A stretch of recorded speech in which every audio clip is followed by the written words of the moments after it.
महंगाई और सुरक्षा के मुद्दों को लेकर दिल्ली प्रदेश कांग्रेस के आज प्रेस वार्ता का आयोजन किया गया। मेरे साथ कांग्रेस के वरिष्ठ नेता अनुज अत्रे हैं, बात करने की कोशिश करेंगे।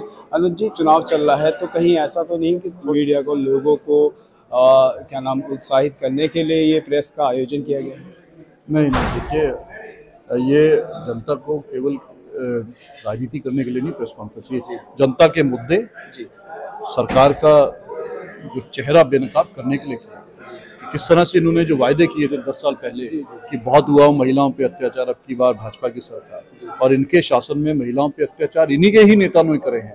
जो अपराध था वो अपराध दोगुने हुए हैं, क्योंकि जब सरकार में बैठे हुए नेता मंत्री उसमें अपराध में शामिल होंगे तो और अपराधियों ने सोचिए हौसले किस तरह से बढ़ेंगे। तो आज चुनाव का समय है, जनता से हम अपील करने के लिए हमने आज उनको, जनता को एक उनका ध्यान आकर्षित करने के लिए ये प्रेस वार्ता का ऑर्गेनाइज किया है कि देखिए आपने किस आधार पर उनको वोट दिया था, उन्होंने किस आधार पर वोट दिया था और बदले में क्या दिया। जनता आज वोट देती है तो इस आधार पर देती है कि जो पार्टी वायदा कर रही है उस वायदे पर खरा उतरे, हमें एक साफ सुथरा माहौल मिले, हमें एक सुरक्षित माहौल मिले, हमें एक विकास उन्मुख सरकार मिले। तो ये सरकार ने उसके उल्टे काम किए और आज इनको इनकी कलाई खोलना कांग्रेस पार्टी का धर्म है। अनुज जी, अभी चुनाव है और आम आदमी पार्टी के साथ अलायंस है आपका, तो पहले आम आदमी पार्टी को घेरते थे यहीं प्रेस वार्ता में, अब एक तरफ दूसरे एनडीए को आप घेर रहे हैं कि कानून सुरक्षा में कहीं ना कहीं होम मिनिस्ट्री और दिल्ली पुलिस का नाम लेकर आप कहीं ऐसा तो नहीं कि जनता को कहीं गुमराह करने का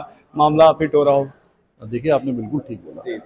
हम आज भी मुद्दों के आधार पर, चाहे कोई हो, हमारे अपने भी होंगे, निश्चित तौर पे हम उनके खिलाफ खड़े होंगे। हम अभी विपक्ष की भूमिका में हैं। कांग्रेस इस देश की सबसे प्रमुख विपक्षी पार्टी है और चाहे दिल्ली की सरकार हो चाहे केंद्र की सरकार हो, जो जनता के विरोध में काम करेगी, जनहित निर्णय लेगी, निश्चित तौर पे कांग्रेस पार्टी उनके साथ खड़ेगी। हमारे तो नेता, अपनी सरकार भी जब हमारी केंद्र में थी, दिल्ली में थी, और अगर कोई गलत निर्णय हो जाता था या जनता के कोई मुद्दे थे, सरकार के पास उठाती थी। यही धर्म है राजनेताओं का और यही होना भी चाहिए। कांग्रेस राज्य में एक पुलिस की एक नई स्क्वाड आई थी महिलाओं की सुरक्षा के लिए, तो क्या ऐसा हो सकता है कि अब जब चुनावी माहौल होने के बाद कहीं उसकी भी पैमाइश शुरू की जाए? कहीं देखिए, निश्चित तौर पे हमारे जब सरकार थी, आप आंकड़े उठा के देख लीजिए तो होम मिनिस्ट्री के आंकड़े, ये कांग्रेस पार्टी के आंकड़े नहीं, एनसीआरबी के आंकड़े।